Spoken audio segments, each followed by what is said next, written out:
It's so complicated, convoluted, chaotic. It's hard to actually figure out what's what, but it's becoming clearer. It's Three law firms on retainer. I don't know how much money is coming in, but I know that a lot of money is going out every single month for Diddy. Shocker. The rap legend the world thought was lost in 1996 has allegedly been alive and in hiding for nearly 30 years. And now shocking new reports suggest he's ready to return with evidence that could bring two of hip-hop's most powerful mogul, Jay-Z and Diddy, to their knees. We're not talking about another wild internet rumor, some grainy photo from a distant beach, or another guy in a bandana spotted in Havana. We're talking about whispers from law enforcement, sudden interest from the FBI, and a new round of sources insisting the game is about to change. Not with an album drop, but with a takedown. I felt like, they had a whole lot of potential. Jay was more quiet. But I mean, I learned that Jay was being quiet because he was taking notes. He was taking notes, observing everything, taking it all in, because, sometimes you're around and you're watching to see things to do. For decades, the world believed the Vegas drive-by was the end of Shocker. 4 bullets, a frantic hospital, then that infamous 6 days in limbo before the media declared him gone. Yet here we are nearly 3 decades later, and the chessboard looks nothing like we thought. While Jay-Z and Diddy fight for their lives in courtrooms and headlines, out comes a rumor so destabilizing the word comeback suddenly feels too small. The story is simple yet almost unthinkable. Shocker didn't just disappear. He outplayed everyone. He vanished into the shadows, yes, but not to escape. Instead, to gather the kind of evidence that could torch the careers and reputations of the very men suspected of engineering his vanishing act. And if the latest leaks are even half true, the FBI has finally tracked him down. Not to cuff him, but to flip the entire script on Jay-Z and Diddy just as their own empires start to buckle under the weight of lawsuits and fresh indictment. Jay-Z, I heard that no one really wanted to sign him when you was shopping him around the record labels. Is that true? Mm-hmm. Yeah. This was, I want to say, I don't know, 90, 91 maybe. We was, we recorded some songs, probably about 4 or 5 songs on Jay-Z, and shopped them to several different record labels, and they all passed. It's not just online noise this time. Reports are coming in from deep inside the music industry and federal circles. The kind of people who don't usually gossip unless they've got the paperwork to back it up. According to several well-placed insiders, federal agents have allegedly reached out to Shocker himself or someone acting on his behalf to secure hard evidence. Documents, phone recordings, financial trails, even surveillance tapes that could connect Jay-Z and Diddy, not just to shady business, but directly to the orchestration of the infamous Vegas shooting that changed hip-hop forever. And here's where things go from maybe to, oh no, this is real. These same sources claim that sealed evidence from the 1990s, once thought lost or destroyed, has been cross-referenced with brand new intel, allegedly delivered by none other than Shocker or his inner circle. The FBI is suddenly far less interested in chasing lost ends and much more interested in who's been living quietly, waiting for the perfect moment to strike back. Imagine it. Shocker watching for decades as Diddy and Jay-Z amassed wealth, power, and a myth of invincibility, knowing all along that their rise was built atop the same bloodstained chessboard that forced him into exile. For years, we've seen the headlines pile up against these moguls. Diddy's mounting legal troubles, human trafficking indictments, the allegations of a shadowy criminal enterprise running through his entire empire. Jay-Z's sudden appearance in new lawsuits, desperate to distance himself from Diddy's scandals, even as his own name surfaces in those late-night court filings. It's like watching a house of cards that took 30 years to build finally tremble. And then, right on cue, the ghost everyone tried to bury reappears with the matchbook in his hand. I think that they don't want, if they was in any of those freak-off tapes, if they played a part in any of those Diddy sessions, they don't want it to get out to the general public to make up their brand. I have to talk about the Cuba connection because this isn't just a detail.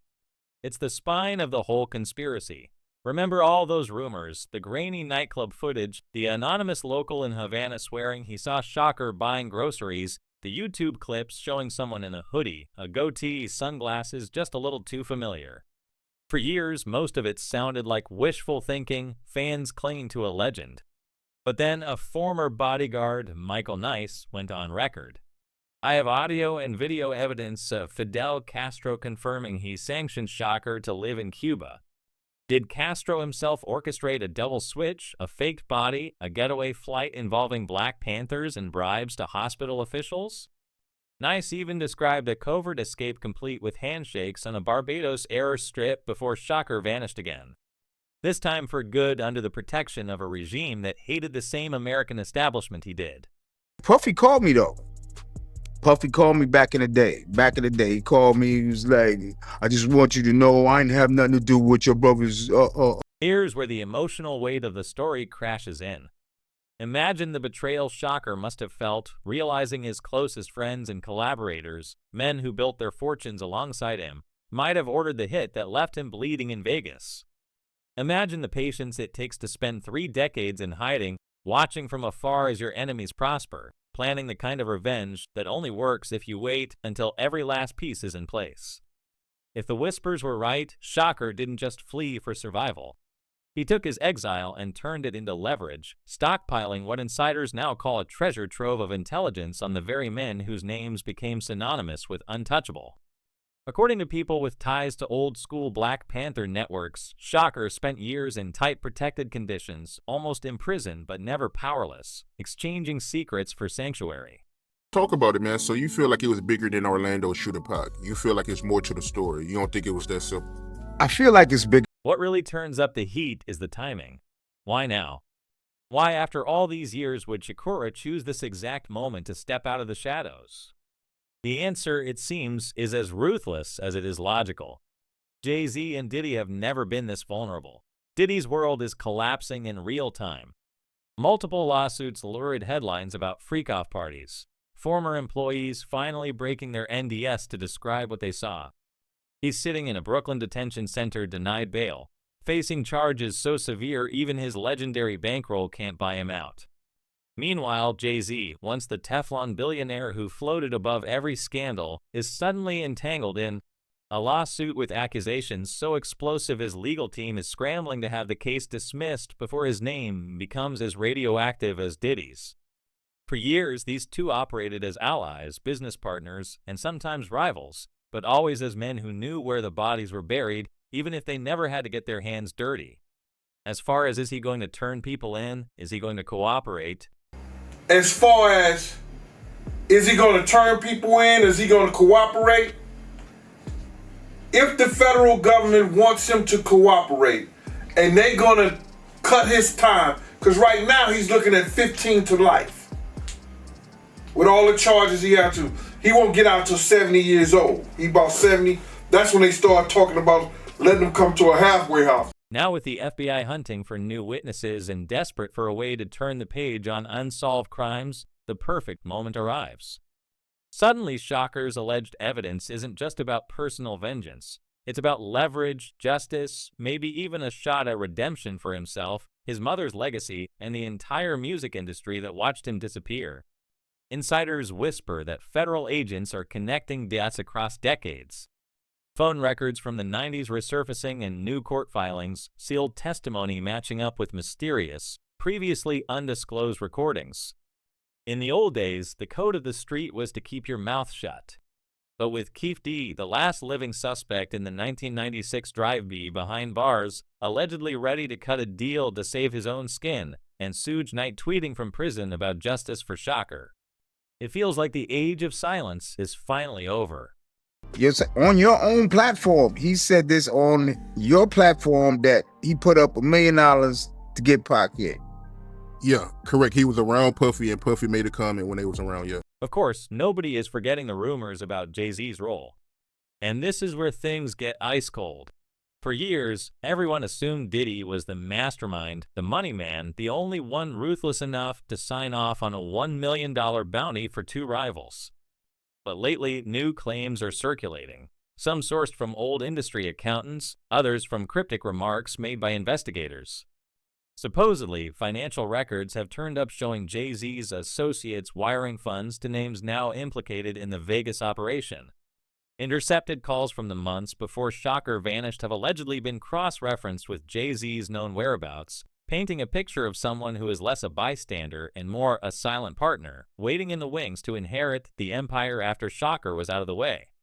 Is it possible that the kingmaker everyone idolized, the man who toasted billionaire brunches with Diddy, who rebuilt the industry after the chaos, was quietly pulling the strings all along? The whispers aren't just coming from angry exes or jealous rivals. Former security contractors, a few ex-death row insiders, and even one or two retired agents now hint at unresolved anomalies in Jay-Z's timeline around the Vegas shooting. Could it be that the music mogul who climbed higher than anyone in hip-hop history owes his crown to a scheme even darker than we realized? The stakes, it seems, have never been higher. If Shocker truly has the evidence he claims, if he's ready to hand it to the feds, then the world isn't just waiting for a new chapter. We're staring down the possible collapse of hip-hop's most powerful dynasty. I don't think they are scared of him. I think they more so, they don't want him to embarrass their reputation and things that they've been known for. You understand? We've heard wild stories before. Shocker seen in Havana. Shocker spotted at a nightclub in Vice. Shocker posing with Beyonce in a photo that definitely looks like a Photoshop special. But this time, it's the context that changes everything. Diddy's world is already on fire. A criminal indictment, lurid tales of coerced freak-off parties, decades of pay-to-play allegations. The media calls him hip-hop's Jeffrey Epstein with his own Ghislaine running the books. Meanwhile, Jay-Z's lawyers fight a desperate rearguard action, slinging accusations of blackmail, challenging the credibility of his accuser, filing motion after motion to delay the inevitable.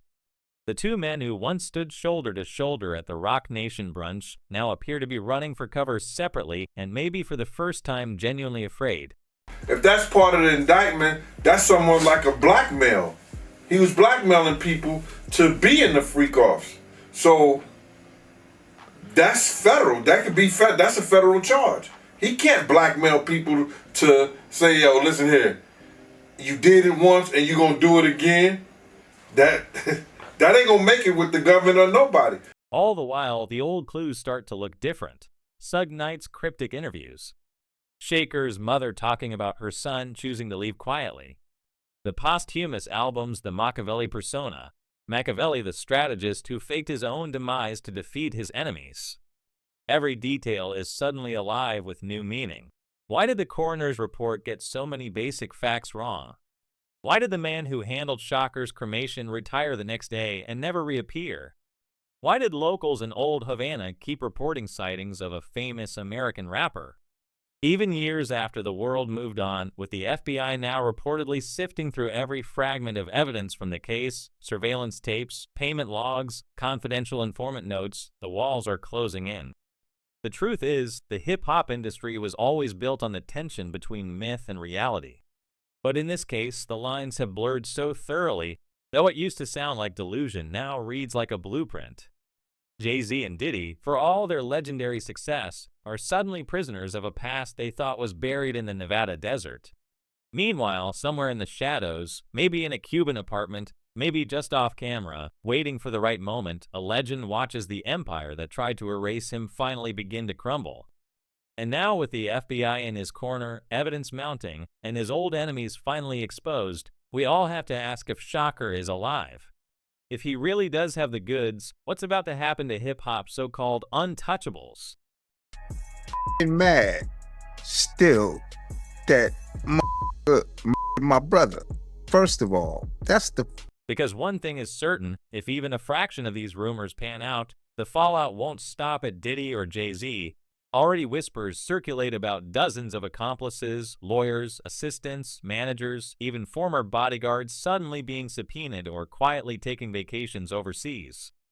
Industry veterans who once lived like royalty are now deleting social accounts, ditching old phones, trying to erase every connection to the scandal before the feds come calling. The old code of silence is cracked and everyone knows it.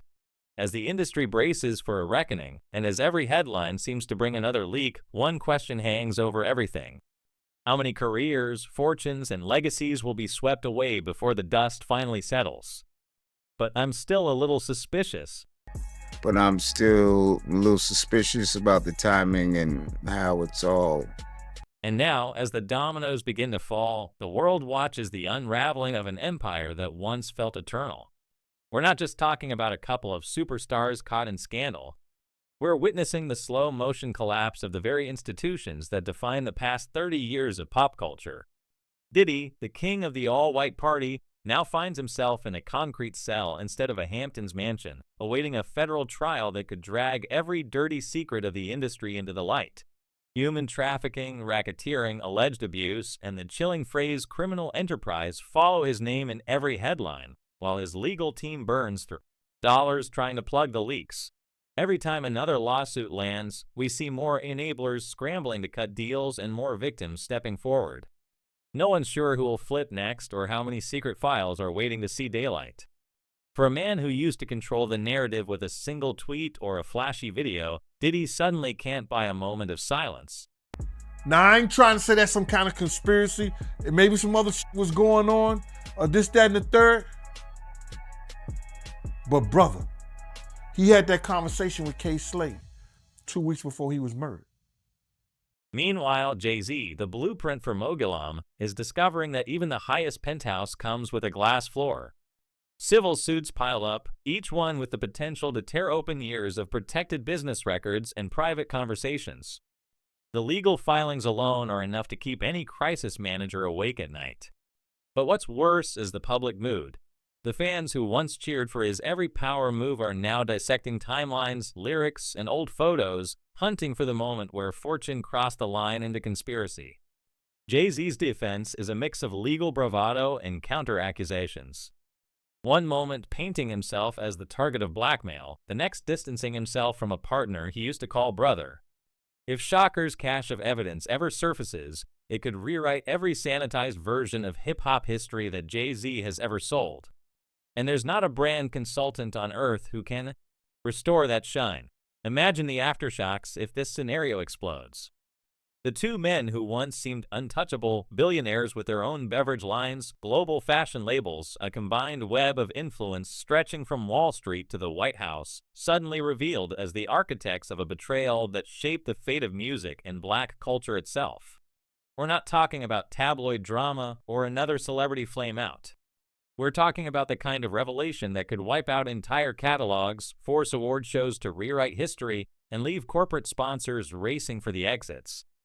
Decades of mentorship, charitable foundations, and carefully curated legacy projects could vanish in an instant, replaced by the ugly truth behind the headlines. And if that truth arrives on the back of Shocker's long-awaited return, there won't be a label or media conglomerate on earth ready for the fallout. Down. That's one reason, other than the Irv Gotti shit that 50 was going through and the poison they was putting in about 50, he had to go elsewhere to California, or with Jay and not with Dre and Eminem to get a deal. Even the people who always claim to know the real story are starting to sweat. Former road managers are suddenly unavailable for comment.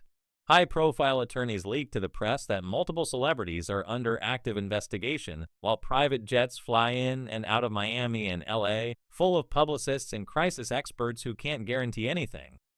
The old alliances that once held the music business together, the handshakes and dark corners, the I'll scratch your back if you scratch mine favors are dissolving in the face of subpoenas and secret recordings.